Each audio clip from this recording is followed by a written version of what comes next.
This old Creighton is a hell of a place.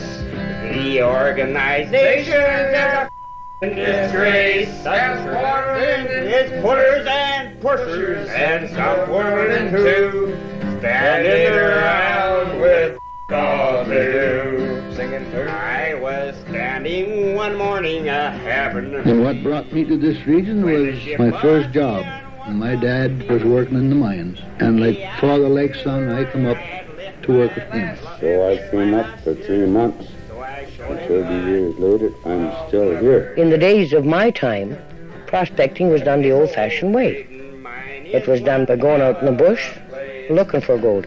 I mean, the romance of that is gone. And Lorne Howey's brother, Ray Howey, decided to come prospecting in Red Lake with Lorne. And he was grub-staked by the McIntyre Porcupine Mines in Timmins, Ontario. And he brought a partner in, and they came in. And they prospected all around Red Lake and didn't find anything interesting. And on their way out, they decided to go down and prospect the Woman River.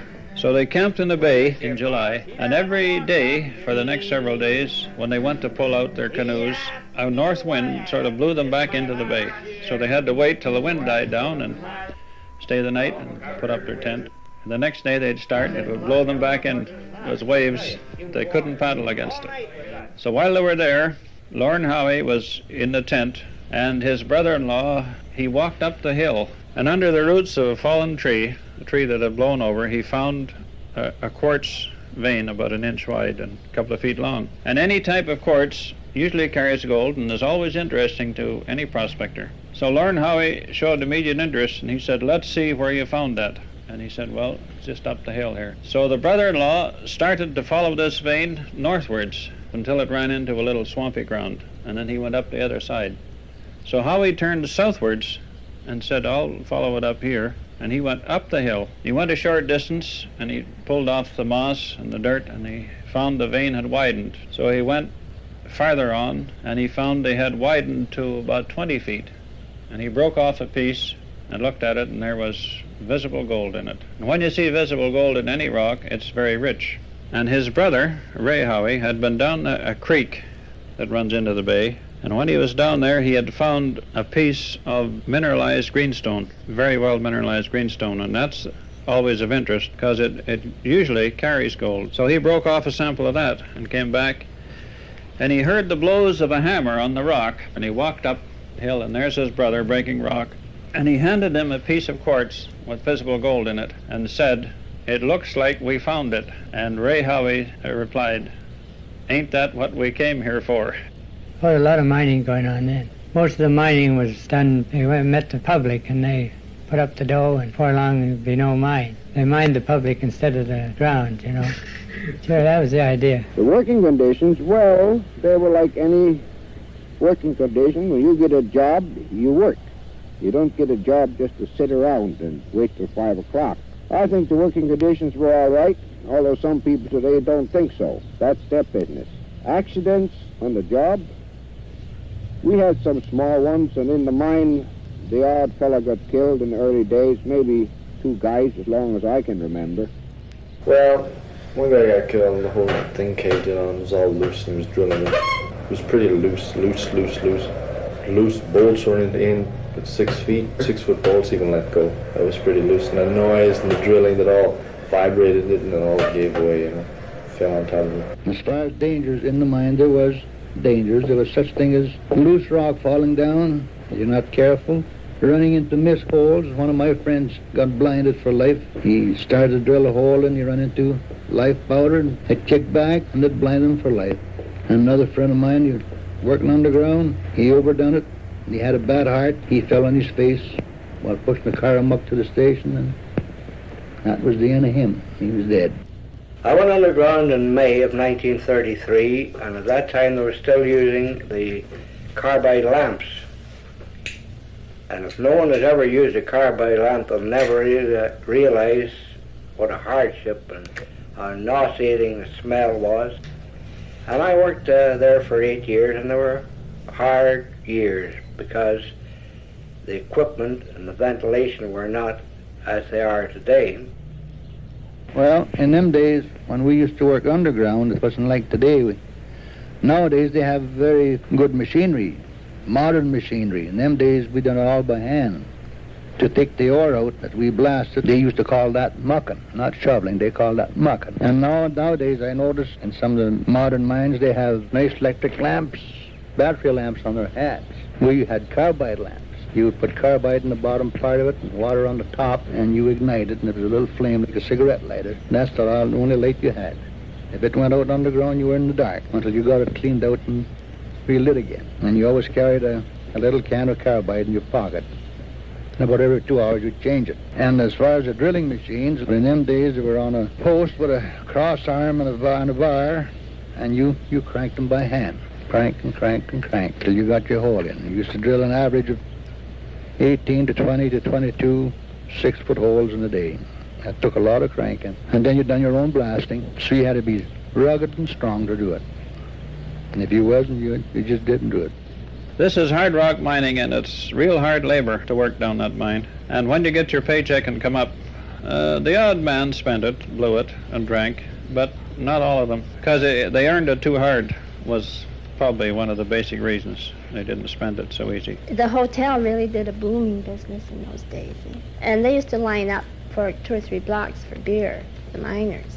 And it used to go on every Saturday night almost. There'd be somebody throwing out, and I know Joe got so mad because for several weeks at a time, he'd just get in bed about 1 in the morning when they shoved everybody out, and he'd get a call to come and sew up one guy.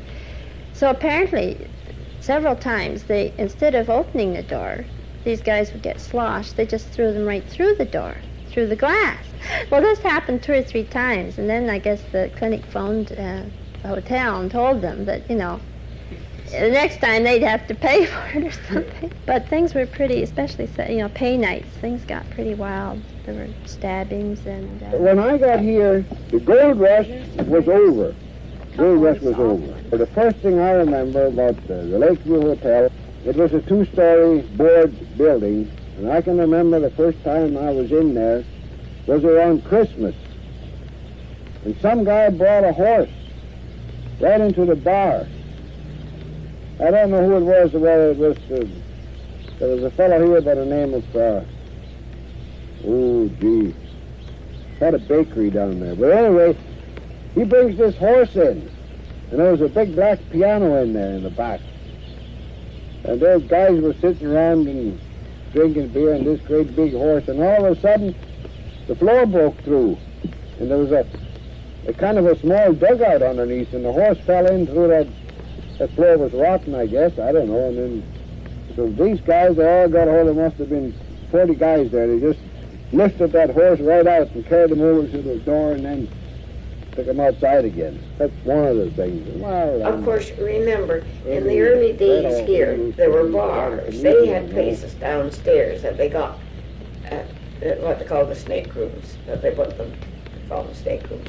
They got 2 drunk to let them go on the street or that. They put them down the snake room. Of course, as the hotels opened up, why, come Saturday night, the boys, they went to have their favorite beverage, which is called beer, and they whooped her up in the evening, but back to work Sunday morning.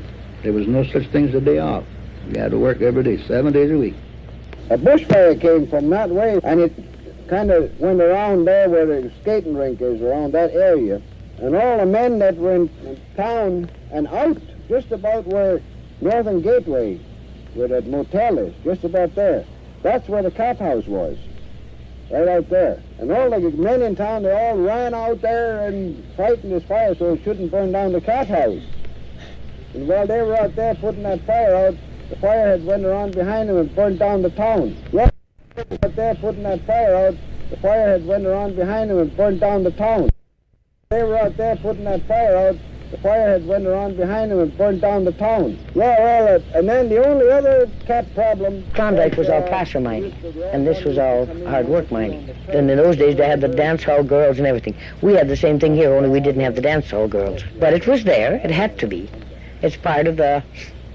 I think it's part of the mining town thing, because you had so many men, so you always had to have girls that were brought in here to protect the married women.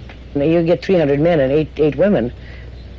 So, although Lots of characters. Well, there was Sandy McTavish. He came from Kirkland Lake. He had gone there in the Kirkland Lake Rush of 1912, and he had worked underground. But when the Red Lake Rush started, in he came and walked in from Hudson. Walked in 135 miles, pulling a little sleigh. And he lived in a little cabin. So all he had in the cabin, he used to have a candle for a light, and then he got a coal oil lamp, a kerosene lamp. So when the power line ran right across his lot, so we said, you better get some electric lights in. And he said, they're pretty expensive things. So we said, well, we'll put some wire in here, and we'll put a light in there, and then we'll put a meter in for you and everything. And he hung one light in the cabin, and he'd turn it on and off. So the hydro man came around and read the meter, and the reading on the meter was only about 20 cents worth of electricity for the month. The minimum charge for reading the meter was $1.